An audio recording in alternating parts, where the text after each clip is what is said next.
Okay, good morning, everyone, and welcome to our Chambers Trade Academy today. I'm Amy Swindles, and I'm from Greater Manchester Chamber of Commerce, and I'm joined by our partner, Connor from Customs Complete, who's going to present on CBAM for you all today.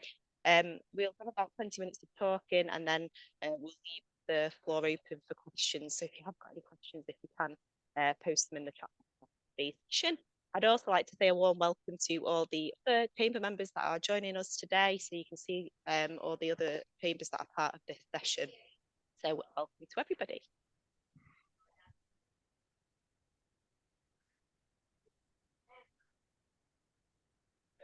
So just before we start the session, I'm just going to introduce you to the Chambers Trade Academy and what it is.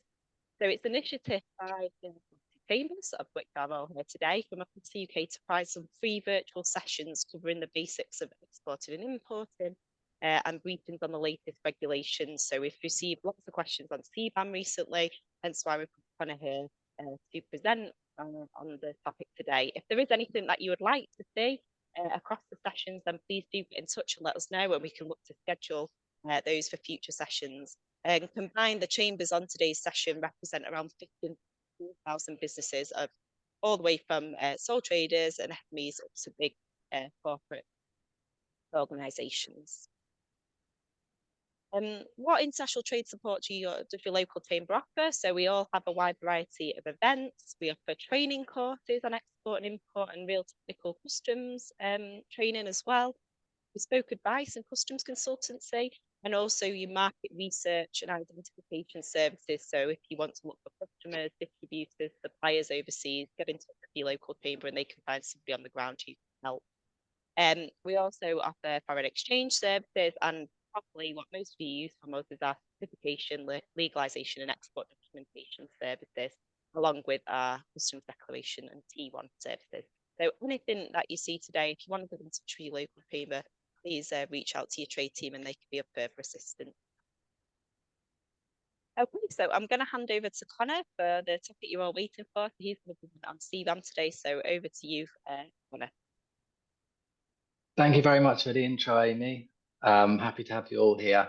Hopefully I can give you a little bit of an introduction to CBAM, the Carbon Border Adjustment Mechanism, which is the hot topic for a lot of businesses at the moment. And I think a little bit of a grey area for a lot of people. So hopefully I can clarify this for you a little bit. If you could go to the next slide, please, Amy.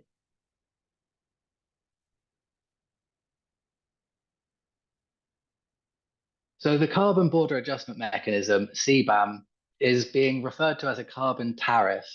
It's not actually allowed to be called a carbon tax because for it to be a tax, it has to be unanimously agreed on in the European Union. But for all intents and purposes, it is a carbon tax. It will cover initially the 7 industries that you see there: steel, iron, cement, aluminium, electricity, hydrogen, and fertilizer. And the UK will eventually include glass and ceramics as well. So CBAM came into play in October 2023, and it's a quarterly report. So starting, we are now actually going to be doing the 3rd reporting for CBAM, which will be ready at the end of July, to prepare by the end of July. So the idea of this is to balance out the competitive advantage that 3rd countries have when exporting energy intensive and carbon intensive products. At the moment, European producers and suppliers need to report their carbon under the ETS, the emissions trading system, but anybody exporting from 3rd countries previously did not have to report this, which gave a huge competitive advantage to companies that were purchasing from 3rd countries such as China and India, and put European countries at a disadvantage. It also meant that the European initiative to reduce carbon was not working because companies could avoid paying the additional carbon taxes within Europe, and they could go to third countries and export them at a lower cost. So the greenhouse gases that CBAM covers are carbon dioxide for all industries. Nitrogen oxide is for fertilizer in particular, and perfluorocarbons are for the production of aluminium. So depending on which area your company falls into, you may have to report on 1, 2, or potentially 3 of them, depending on your industry. So if you could move on, please, Amy. So the CBAM regulation, as I mentioned, came applicable from October the 1st, 2023. But there are no financial obligations until January the 1st, 2026. This is known as the transition period at the moment, when reporting is mandatory for CBAM companies, but the financial costs and the credits, the certificates will not have to be purchased. The UK is actually at the moment does not have reporting obligations until 2027.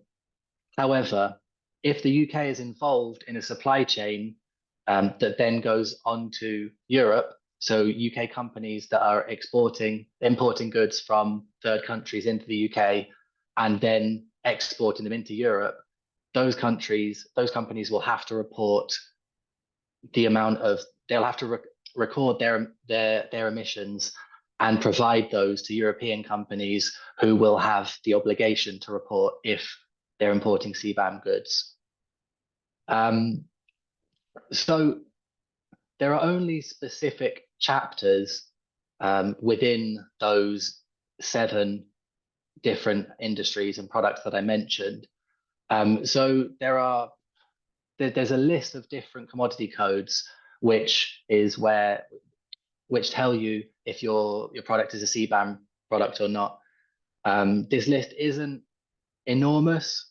It's maybe 100 commodity codes around that. So it's fairly easy to identify if your product is a CBAM product. And if it is a CBAM product and you are a UK company exporting into Europe, you will now, it's likely you already will have been asked by your European buyers to provide this information, and potentially that's why you're in the webinar at the moment. But it's also worth learning these because from 2027, the same rules will apply in the UK. So at the moment, like I mentioned as well, there is no financial liability for UK or European companies right now. This is a learning phase. It is about recording, understanding the data, getting companies used to finding this data and compiling it. But there are no obligations yet for paying. However, fines may be applicable for companies that are failing to report during this transition period. So even though there are no financial implications for these reports at the moment, they are still mandatory, and there are fines. They're not enormous fines from what I've seen, and we don't know yet the leeway that will be offered because the EU has made it very clear that this is a transition period. However, there is the potential for fines for companies that are not submitting these reports during the transition period. And the end CBAM goal is that the UK will start in 2027. They will also be including glass and ceramics to add to those 7 extra categories I mentioned before. And then by 2030, the idea is that CBAM will apply to all sectors which are currently covered by the EU ETS emissions trading system.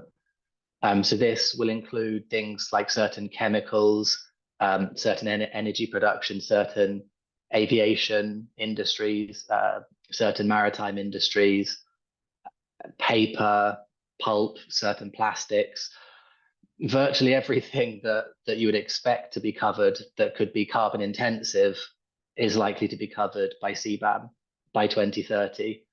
And even time is flying. And even since the beginning of CBAM and when it was originally talked about, I can't believe that we're now already 3 quarters into it, time is flying. So I think these years will come around a lot quicker than we expect, and companies will need to be up to scratch. Otherwise, they'll find themselves in situations like we saw with Brexit, where companies weren't prepared. They were then receiving fines, or they were unable to trade. They didn't have the structure in place. So it's very important to get these systems set up now. If you could move on, Amy. So until the end of 2024, there are three different ways that companies can report on CBAM. There is an EU methodology, which is the recommended methodology for this, and that's known as full reporting. There's also three different options for reporting based on an equivalent method, which uses data from certain other products. And then there's also currently only until July 2024. So this is the third and final quarter in which this methodology can be used. And as far as I've heard from companies, this has been popular, is reporting based on default reference values. So these are values that the EU have created for certain products and certain commodities, and effectively just given a fixed value per commodity per ton. So this is obviously it's much easier, much more useful for companies to do it in that way. But of course, differing methodologies will have different results. And I think part of the reason for having these 5 different choices was so that the EU could gather data and understand the different reporting methodologies, and then eventually refine their own methodology. So I think it's likely that the EU methodology will adapt as time progresses, as they understand what works and what doesn't, and what companies are struggling with, and also any loopholes that could be there. But as of January the 1st, 2025, the EU method will be accepted, and the estimates for the default values can only be used for complex goods if these estimations represent less than 20% of the total embedded emissions. So they will still be able to be used, but only in certain cases. So it's better just to learn how to do the full reporting methodology. It's also worth noting that CBAM covers direct and indirect emissions. So direct emissions are emissions from the actual manufacturing process itself, or the processing process. And it also covers, for certain industries at the moment, it's covering indirect emissions, which is the purchase of external energy. And it's likely that it will then progress and could cover Scope 3 emissions as well.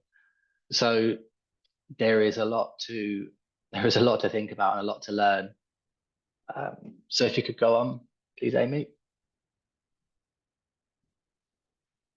So short term, what we're recommending to companies is to design a mechanism for gathering necessary data for the quarterly reporting obligations.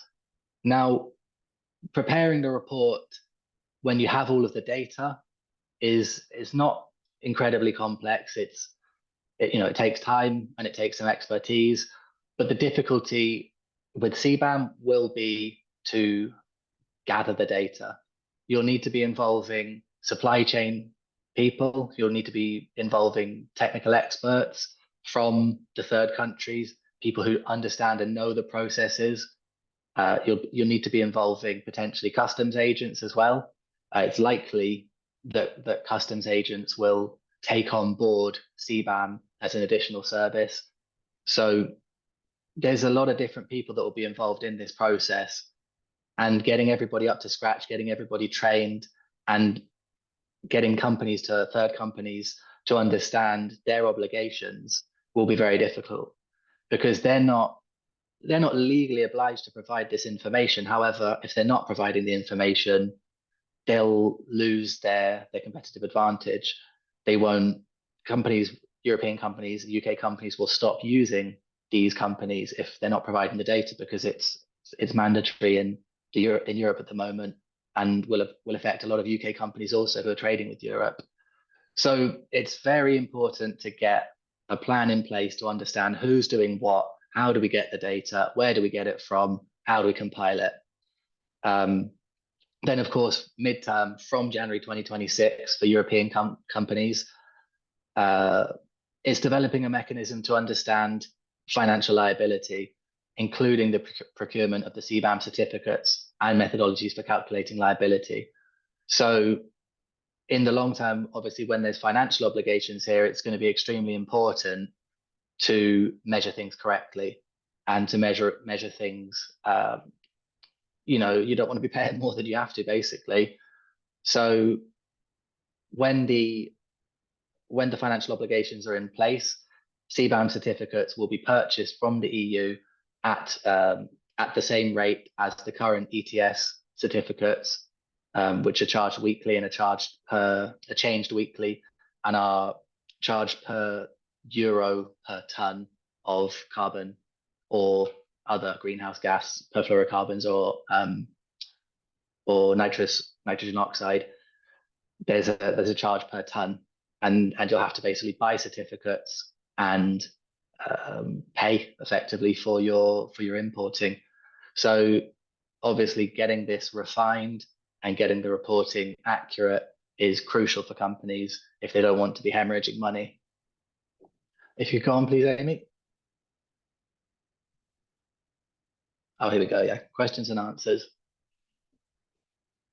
Thanks, Connor. That was your last slide, I think. So we're going to open the floor now for some questions. Connor, before we open it, I just wondered if you could maybe go into a little bit more detail on what info is required for the reports, what kind of thing would companies need to include in those reports?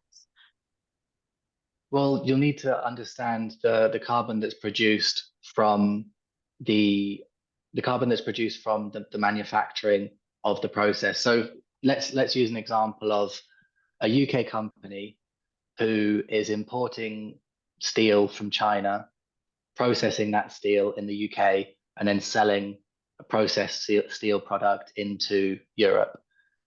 The UK company will need to request the carbon emissions that are produced in China, in the Chinese company for the processing of that steel.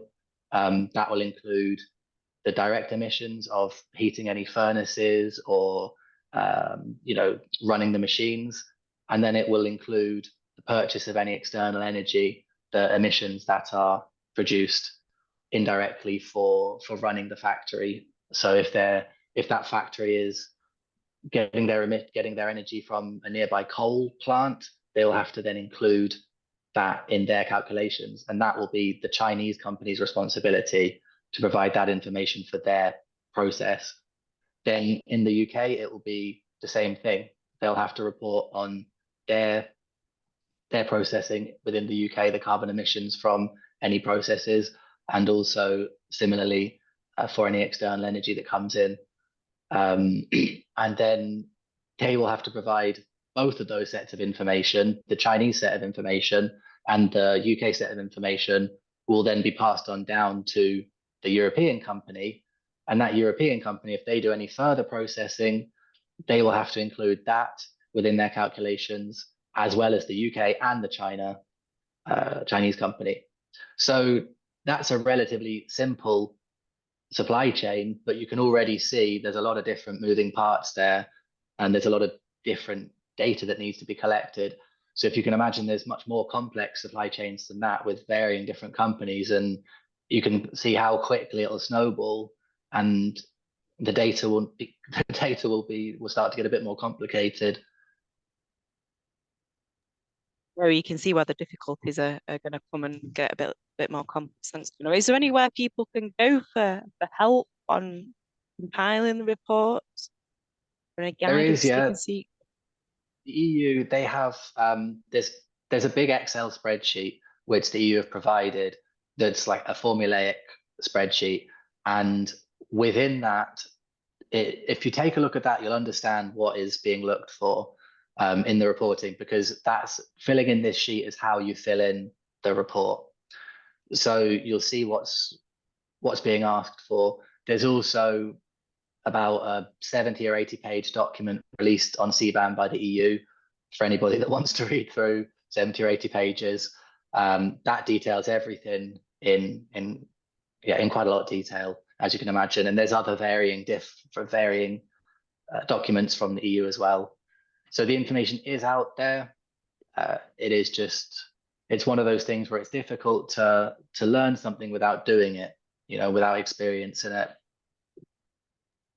Yeah, absolutely. Thanks, Connor. If anybody does have any questions, if you either want to post them in the chat or if you want to raise your hand, Elaine has asked in the chat if there is a definitive formula for calculating carbon emissions. There are different formulas for calculating them. Companies that are already operating, a lot of companies will already be able to calculate carbon emissions, because companies that are different countries already have their own, some of them have their own carbon regulations anyway. So some countries and some companies do already know how to calculate the carbon emissions, but there are formulas for calculating. There are also default values as well. And are they on the EU website? Can we share links for those? Yeah, we can find links for those. Yeah. Great, thank you. Pauline, I think you've got your hand up. Yeah, so can you hear me? Yeah, I know that the UK is planning to implement it in the next few years as well, but is there other countries that are going to start having their own CBAM as well? I've read about America, the USA. They're talking about a very similar thing, like a carbon border method. I've not read about other countries, but it's likely that they probably will, to try and homogenize everything. Otherwise, you start getting certain places which have an advantage and certain places which don't. But every country really is experiencing the same issues, and many countries have their carbon reduction plans.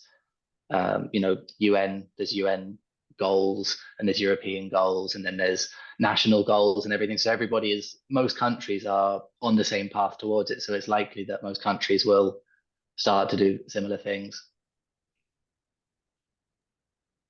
Thanks, Connor. Leanne's got a message in the chat. She's got a question. Will importers need emission details of the transport of the goods within the supply chain?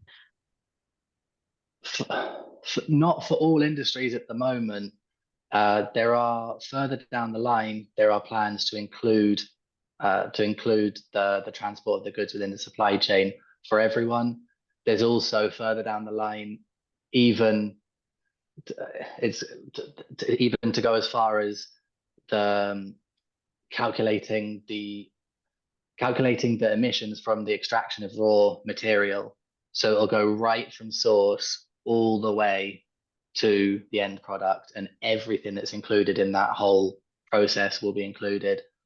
So not everything at the moment is included in there, but we can provide more information on that. Great, thank you. I think we've got another hand. Edith, put your hand Yeah, up. thank you. Yeah, thank you so much. When he was speaking, I got a hunch on the practical aspect of implementing CBAM across developing nations, because most of the trade that happens doesn't just involve the EU or the UK with developed nations. Most of the imports and even exports, some of them go either to developing nations and or they import down to a developed nation like UK from developing nations. So now we promote CBAM in a developed nation, in a developed supply chain. How can we push the CBAM message into developing nations who serve as mostly the most run to area for imports? So my concern now is taking CBAM to developing nations. What are the strategies? Is EU doing anything about it, or is it serving as a bottleneck to import from these developing nations, or are there strategies to mitigate it or and get your goods down here? That is a very, very good question and a very good point. I don't I don't think I'm the right person to answer that regarding the EU strategies for reaching these developing nations and whether or not it is a bottleneck strategy. I don't know that. I do obviously have the same concerns as you that it could affect developing nations who are trying to just do their job and get the product out to us, and it will be very difficult.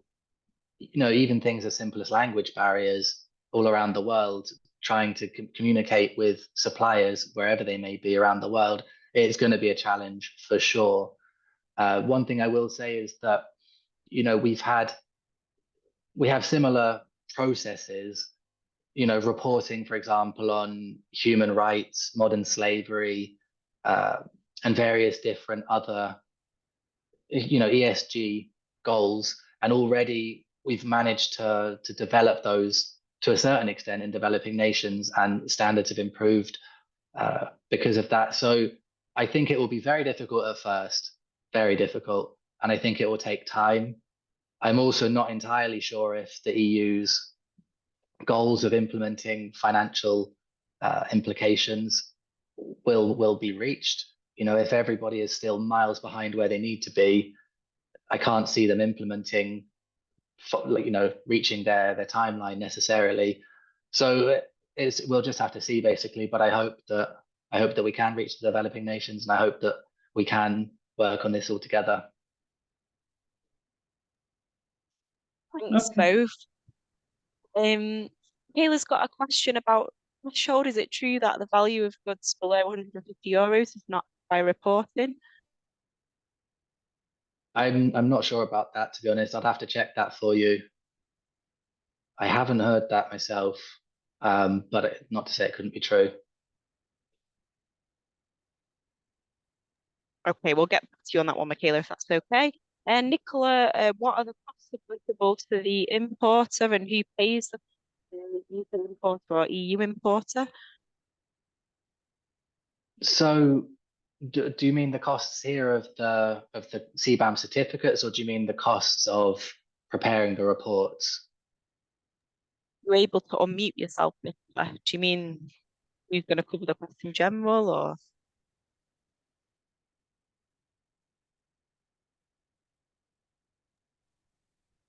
Hear me? Oh Yes, yeah, we can. yeah. Hi, yeah. Well, because obviously we would be importing aluminium from Spain, but then we would be exporting it into Europe and not carrying out a process on that. So I just was trying to understand whose responsibility it is for the certificates and for the reporting of that, because we won't be doing anything, no process on it here. Okay, so you just move it from Spain to UK and back.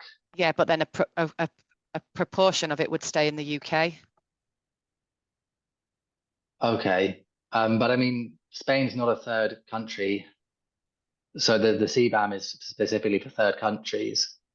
Ah, right. Okay, I understand now. Right. Okay, so if we do buy some aluminium from Saudi Arabia, so that would be classed as the CBAM, so right? From 2027, because within the EU there's already the ETS. So for buying carbon credit, carbon credits basically. So anything that we buy from already. Europe, we wouldn't have to report on. Not as far as I know. Not like it may change in 2027, but it wouldn't be a CBAM product from Europe. Right. Okay. So this is only applicable to what you're buying outside of Europe and selling into Europe.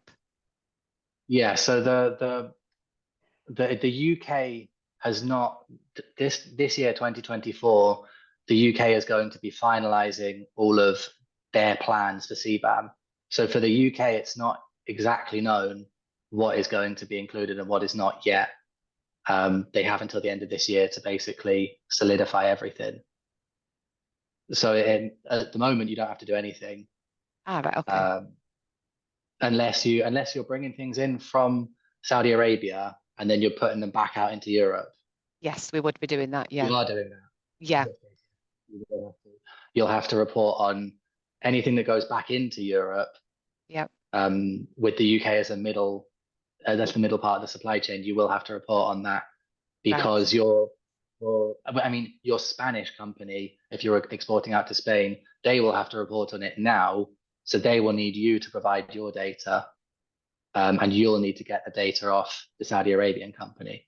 Right. Okay. Understand. And any idea on what charge that is for the certificate? I know you said that it's a charge per ton on the certificate. But those charges aren't in place yet. Right. Okay. So right now, there's no financial obligation for anyone at all. We just need to report on it. You just need to report it. From 2026, your Spanish company will have an obligation to pay based on their euro per ton. And then from 2027, it could be that the UK implements financial obligations, or it could be that they also have a transition phase. But for now, yeah, for now you have that data collection obligation for your customer. All right, super. That makes a lot more sense. Brilliant. Thank you very much. No problem. A couple more questions in the chat, Connor. Is there a practical sets of things to do or any templates that people can use to apply to the business? Yeah, so that would require a bit more time, really. There are we are putting together something for that, which maybe will be mentioned at the end. I'm not sure, but there will obviously need to be a much more step-by-step plan. We couldn't cover that in this. I'm not sure if there is one online. There could also be a template online that you can follow, but yeah, there needs to be a more step-by-step process in place. That's the idea, really. Yeah, thanks, Connor. I'd recommend if you've got any questions on the more practical, like preparing the report, and things to do, you contact your local chamber, the trade team there. They should be able to advise that can give you a more by step or some kind of training that's on offer. So do reach out to your local chamber. Any further questions that we haven't answered today, and they'll be able to help you. More questions. Are there any examples of emission data sets received from suppliers sufficient for CBAM? There are. If what you mean is like just so you can take a look at an example of data from a random company, then yes, you can find those online. Great, thank you. Jacqueline's question. Expanding on third countries, are we saying any country outside of Europe? Yes. Yeah. Outside of the Europe and the trade union. Yeah. And Rich has got a question. I'm not sure if you can see in the chat. Yeah, I can see it. How valuing things. It's not a cynical view, I don't think, Richard. It's I've had that thought myself many times, but they could well underreport their values. However, there will have to be systems and checks and balances in place, and the fact that the EU created these default values, they've investigated the products in the industries, and they've come up with these default values, which are their best estimate values on certain products. So if your product seems to be absolutely miles off the default values and what they would expect from that process, I suppose it's like anything, there can be fraud anywhere. There can be fraud with imports, there can be fraud with exports, but if you get caught, you're probably getting loads of trouble. And it would be up to the importer to do their due diligence. So there'll probably have to be there'll have to be documents set out and documents signed to say that the third company is doing everything they can to provide accurate information. Certain countries will be better at this, certain countries will be worse. But ultimately, like I mentioned before, if a company is suspected to be lying about things, then an honest company will decide not to do business with that company and go elsewhere. I'm sure there'll be companies that end up with a reputation for doing well and companies that don't. And in this day and age as well, it's becoming, it's actually transparency and green issues are becoming much more prevalent, and are actually a lot of companies are actually, they're voluntarily providing reports and transparency to their shareholders to actually increase value for their company. So there is the cynical view, and then there's the positive view, and then probably it'll end up somewhere in the middle. I think you've got quite a few more questions. Is it the importer who is liable to purchase the importer of record there in the economy? Correct? Yeah. Yeah. So they And will be liable in the future, not now. Do you report on purchases or sales? Sorry, I'm taking pictures. A few questions in the chat. So by that, do you mean you would be reporting on, it's not really about purchases and sales, it's about the production that goes on. So, if you're turning 1 ton of metal into 1 million screws, then you're reporting on that process plus the plus the import of the steel. So it's the processing, not necessarily the purchase and sales. And then there's a thing, plastics too. Yeah, so at the moment it's only for the steel parts. Plastics is likely to be included in the future, but for now it's just the steel, and not definitely the steel either. Certain commodity codes, but you say here that you already know that it's a CBAM code. And I think Nick's got a question about real-time requests for emission data coming through just at the bottom if you scroll down the chat. So that's a question, I think, to the companies in the chat, is it? Yeah, if anyone wants to respond from your point of view. Well, we're just waiting if anyone's got any last minute questions that they want to post in the chat. Please feel free. I'm just going to launch a poll if you can answer whilst you type in your final few questions. And to answer your question from my point of view, Nick, a lot of companies are using the default values, but I saw a statistic as well that I think only 10% of companies are fulfilling their CBAM obligations at the moment. So it's a bit of both. That's probably why there's not this huge request for data. Okay, thanks, Connor. You're welcome. Anybody else got any other questions? Connor, you mentioned about the list of the codes in the presentation. Do you have a link on where people can find those? Yeah. I can also just publish a document that I made. I'll try find the link, and if not, I'll just send you the document that I've got. Great, thank you. That'd be very useful. And Wayne's got a question about would the export rules apply to Switzerland and Norway? Switzerland is part of the EU ETS scheme. So I'm not sure how it works with them. I would have to double check this for you. I did read about this recently, but yeah, I'd need to double check this for you.